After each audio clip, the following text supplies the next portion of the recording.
Welcome to कुंडली ज्ञान। जय माँ काली, जय माँ तारा, आप सबका भला हो। ये लेसन 16 है और आज का टॉपिक है गुरु की रेमेडी 12 घरों में, मतलब remedy of Guru in all 12 houses. जब गुरु अपना बुरा प्रभाव दे रहे हों आपके किसी भी घर में, 12 घरों में, तो फिर उनके लिए क्या रेमेडी करनी चाहिए। तो बिना टाइम वेस्ट किए हम लोग चलते हैं। गुरु जब प्रथम भाव में बुरा प्रभाव दे रहे हों, मैलिफिक हों, तो क्या करना चाहिए। उस वक्त आप गाय पालें और उसकी सेवा पूर्ण श्रद्धा के साथ करें। अगर गाय नहीं पाल सकते हैं तो गौ माता के लिए कुछ चारा रोज़, मतलब कई मंदिरों के बाहर गाय वाय खड़ी रहती हैं या आवारा गाय भी होती हैं, तो आप हरा चारा उन्हें खिलाएं तो आपके यहाँ पर गुरु काफ़ी हद तक शांत हो जाएंगे। गाय चंद्रमा है, अगर चंद्रमा खुश है तो गुरु भी खुश है। यहाँ पे चंद्रमा का आपको उपाय करना चाहिए, जैसे कि पहले बार में बताया कि गाय को आपको पालना चाहिए, सेवा करना चाहिए। मंगल से संबंधित वस्तुएं पीले वस्त्र में रखकर भूमि में दबा दें। दूसरों से किसी प्रकार की सहायता अथवा दान कदापि न लें। चंद्रमा से संबंधित वस्तुएं दान में दे दें। तिजोरी में चांदी के सिक्के अवश्य रखें जब गुरु आपके फर्स्ट हाउस में मैलिफिक इफेक्ट दे रहे हों। स्वयं पर विश्वास रखें, कभी भी निराश ना हो।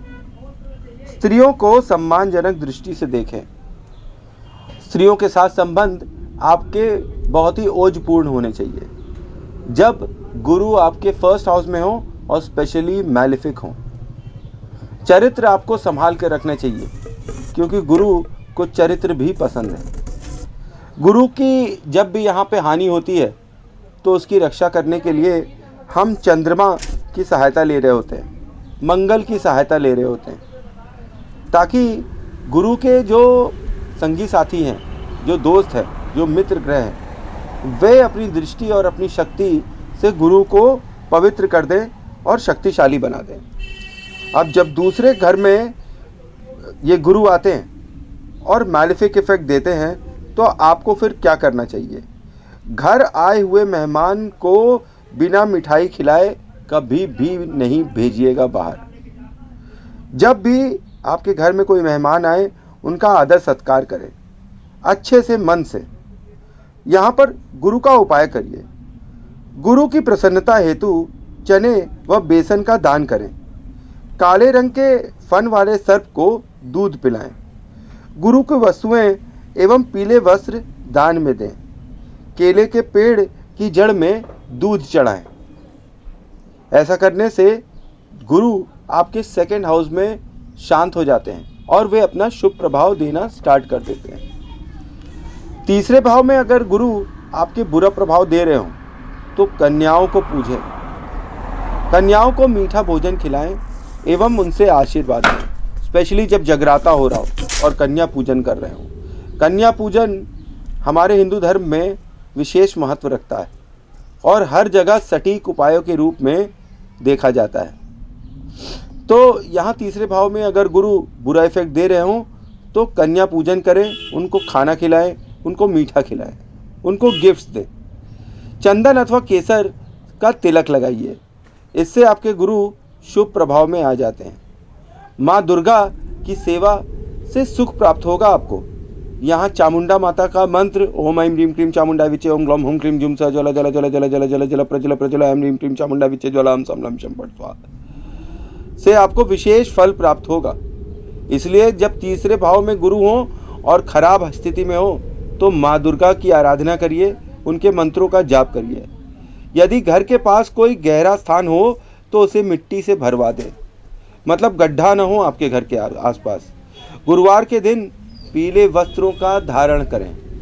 जब पीले वस्त्र को आप धारण करेंगे तो आपका बृहस्पति स्ट्रांग होगा। यहाँ गुरु मैलिफिक इफेक्ट दे रहे हो तीसरे भाव में तो पीले वस्त्रों को धारण करने के लिए कहा गया है। आप जब भी पीले वस्त्र धारण करेंगे, अगर आपका गुरु मैलिफिक इफेक्ट दे रहा होगा तो फिर वो आपको अच्छे इफेक्ट देने लगेगा। पर ये रेमेडी जो है आपको ऐसे नहीं कर लेनी चाहिए कि भाई हम पीला वस्त्र धारण कभी भी कर लें। हो सकता है कभी कभी गुरु मारक भी होते हैं, कभी कभी जैसे वो आपका रोग ऋण शत्रु बढ़ा दे रहे हैं, जहाँ बैठते हैं वहाँ बढ़ा देते हैं ना। तो पता चला आप पीला वस्त्र धारण कर रहे हैं तो वहाँ पे आपको उल्टा हो गया, रोग ऋण शत्रु आपके ऊपर हावी हो गए। तो ये मत करिएगा। यहाँ तीसरे घर के ही गुरु जो मैलिफिक इफेक्ट दे रहे हैं उन्हें ही बोला गया है कि पीले वस्त्र धारण करें। चौथे भाव में जब गुरु बुरा प्रभाव दे रहे हो तो भाई साहब मांस मदिरा और अंडे का सेवन कभी नहीं करिए, छोड़ दीजिए मांस मदिरा और अंडा। राहु और केतु को उपाय द्वारा प्रसन्न करिए। अपने शरीर का कोई भी अंग किसी को न दिखाएं। मतलब आप यहाँ चौथे घर में जब गुरु बुरा प्रभाव दे रहे हो तो पूरे शरीर को ढक कर रखने वाले कपड़े ही पहने। सोने अथवा पीतल की वस्तुओं को कभी नहीं बेचिएगा जब भी गुरु आपका बुरे प्रभाव में चौथे घर में हो। पीपल की जड़ में दूध चढ़ाइए। गुरुवार को मीठा भोजन गाय को देकर स्वयं खाएं। मंदिर में प्रसाद चढ़ाएं। पांचवें भाव में जब गुरु मैलिफिक इफेक्ट दे रहे हों तो क्या रेमेडी करनी चाहिए? गलत तरीकों से कमाया हुआ धन एकत्र न करें। गणेश की उपासना करें। बिना मूल्य चुकाए किसी से कोई वस्तु दान न लें। किसी सिर को पगड़ी अथवा टोपी से ढक कर रखें। ये सबके लिए तो पॉसिबल नहीं है, पर फिर भी जो थोड़े एजेड हैं वो तो ये कर ही सकते हैं। केले का पेड़ लगाइए। अनैतिक कार्यों से दूर रहिए। ठीक है। अब जब छठे भाव में आते हैं गुरु और बुरा प्रभाव दे रहे होते हैं तो क्या रेमेडी करनी चाहिए? गुरु से संबंधित वस्तुओं का दान कर दीजिए। पीले वस्त्र ब्राह्मणों को दान में दे दें। जैसा मैंने कहा था ना कि पीले वस्त्र जो है छठवें भाव में अगर गुरु खराब फल देंगे, अगर आप पहन लेंगे तो आपके ऊपर प्रॉब्लम आने लगेगी। अगर आप गुरु को दे देंगे तो फिर वो दान गुरु झेलेगा। गुरु देख रहा है, गुरु को गुरु की चीज़ें दे दी गई हैं, तब यहाँ पे इफेक्ट अलग हो जाएगा। आप समझ रहे हैं? एक तरफ आपको पहनने के लिए थर्ड हाउस में बोला गया है और सिक्स्थ हाउस में आपको दान करने के लिए बोल दिया गया है। अपने चरित्र को उज्जवल रखिएगा। बड़ों का सम्मान करें, उन्हें आदर दें। वट वृक्ष को जल चढ़ाएं। केतु को प्रसन्न करने के लिए काले कुत्तों को सफ़ेद मिठाई खाने को दें। कन्याओं की सेवा करें। यहाँ फिर कन्या पूजन के लिए बोला गया है। तो जब भी गुरु बुरे इफेक्ट में हो, कन्या पूजन आपको विशेष फल प्राप्ति देगी भाई। ये तो मैं जानता हूँ कि माता जगदम्बा और चामुंडा जहाँ खड़ी हो जाएं वहाँ अच्छे से अच्छे नक्षत्र जो है पानी भरने लगते हैं। अब सातवें भाव में आते हैं और यहाँ पर देखते हैं कि जब सातवें भाव में गुरु बुरा प्रभाव दे रहे हों तो चंद्र का उपाय करें। वह चंद्र से संबंधित वस्तुओं को जैसे चांदी, दूध, चावल आदि का दान करें। शिव भगवान की पूजा अर्चना करें। भोले बाबा की पूजा का सातवें घर में गुरु का बैठना, भोले बाबा की पूजा करना विशेष फल प्राप्त करवाता है। ये आपकी शादीशुदा ज़िंदगी को बचाना चालू कर देता है। नीले रंग के कपड़े में सोना तोलने वाली रत्तियां भरकर रखें। ठीक है।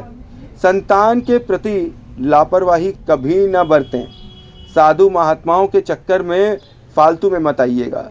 यहाँ जब गुरु सातवें घर में हो तो साधु महात्मा के चक्कर में नहीं आएगा, नहीं आप अपने सांसारिक जीवन को ही त्याग देंगे।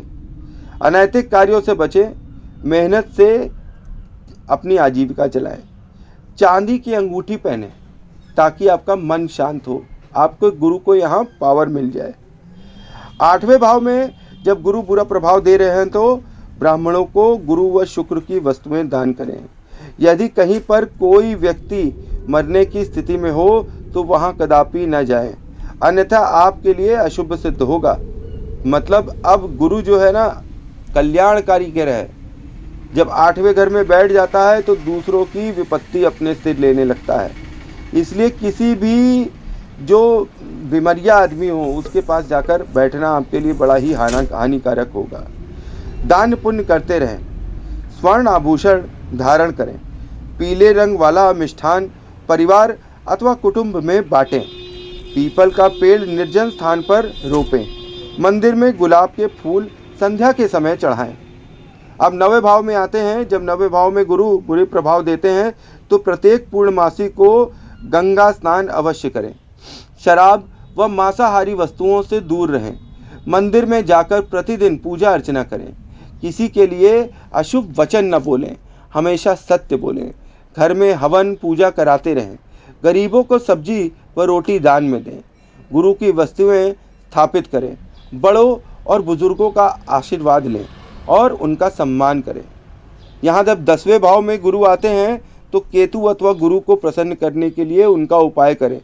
पीले वस्त्र ना पहने, स्वर्ण आभूषण ना खरीदें और ना ही बेचें। किसी के बीच में ना उलझें। व्यर्थ ही किसी की भलाई ना करें, अन्यथा भलाई के स्थान पर बुराई ही मिलेगी वापस।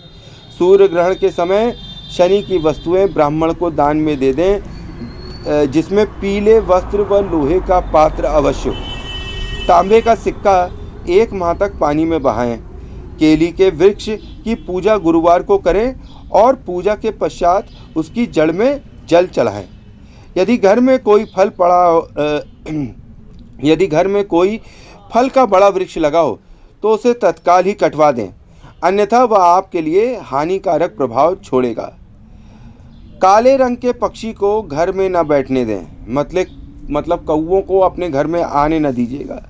ये आपके धन की हानि भी करता है और परिवार की भी हानि करता है। ये मैंने स्वयं की वर्ष कुंडली में देखा था अपने साथ होते हुए। किसी की मृत्यु हो, जब 11वें घर में अब गुरु आ जाते हैं, तब यहाँ क्या प्रभाव देते हैं और इसकी अगर मैलिफिक इफेक्ट दे रहे हैं तो फिर यहाँ पे क्या उपाय करने चाहिए। किसी की मृत्यु हो तो उस व्यक्ति के शव पर चादर अवश्य चढ़ाएं और उसकी अर्थी को कंधा दे दें। शनि को अनुकूल बनाने के लिए उनसे संबंधित वस्तुओं को दान करें। किसी से ईर्ष्या न करें। चरित्र को उज्जवल रखें। पीपल के वृक्ष पर गाय का दूध चढ़ाएं। मांस मदिरा का सेवन न करें। स्त्री को आदर सम्मान की दृष्टि से देखें। गरीबों, भूखों व द्वार पर आए किसी भी याचक को भोजन कराएं और उसकी सहायता करें। पक्षियों को दाना खिलाएं। डूबते हुए सूर्य को नमस्कार करें। ठीक है, यहाँ पे 11वें घर का सूर्य है, आप समझ रहे हैं। अब ये 11वें घर के सूर्य जो है अगर मैलिफिक इफेक्ट दे रहे हो तो फिर डूबते हुए सूरज को आपको नमस्कार करना है। ऐसे तो हमेशा हम लोग अर्घ देते हैं किसको, उगते हुए सूरज को, पर यहाँ डूबते हुए सूरज को नमस्कार करने के लिए कहा गया है। अब 12वें भाव में जब गुरु बुरे प्रभाव दे रहे हो तो मस्तक पर प्रतिदिन चंदन का टीका लगाएं। किसी भी कार्य को करने से पहले भगवान के हाथ जोड़ें। किसी भी व्यक्ति के लिए अशुभ बोल ना निकालें। ईश्वर के प्रति श्रद्धा रखें और पूर्ण लगन से ईश्वर की पूजा अर्चना करें, क्योंकि वही सभी दुखों को दूर करने वाला है। गुरु संबंधित वस्तुएं स्थापित करें। स्वर्ण आभूषण बेचें नहीं, कभी न बेचें। किसी व्यक्ति को दुख न पहुंचाएं। पीपल के वृक्ष के नीचे घी का एक दीपक जला दीजिए, तो भी आपके 12वें घर के गुरु आपको शुभ परिणाम देंगे। तो ये था मेरा एक छोटा सा रेमेडी का एनालिसिस, जब गुरु 12 घर में कुछ न कुछ बुरे परिणाम दे रहे होंगे। ये वीडियो मैं एक साथ बनाकर अपलोड करूँगा। छोटे छोटे वीडियो करने से बहुत कुछ जो मुझे आपको बताना है वो मैं बता नहीं पा रहा हूँ। ठीक है, तो थैंक्स फॉर वॉचिंग। जय माँ काली, जय माँ तारा। आप सबका भला हो। आई होप आपको मेरी इन्फॉर्मेशन अच्छी लग रही होगी। कुछ भी आपको पूछना हो या बताना हो, कहना हो, तो आप कमेंट बॉक्स में अवश्य मुझे कहकर बता सकते हैं।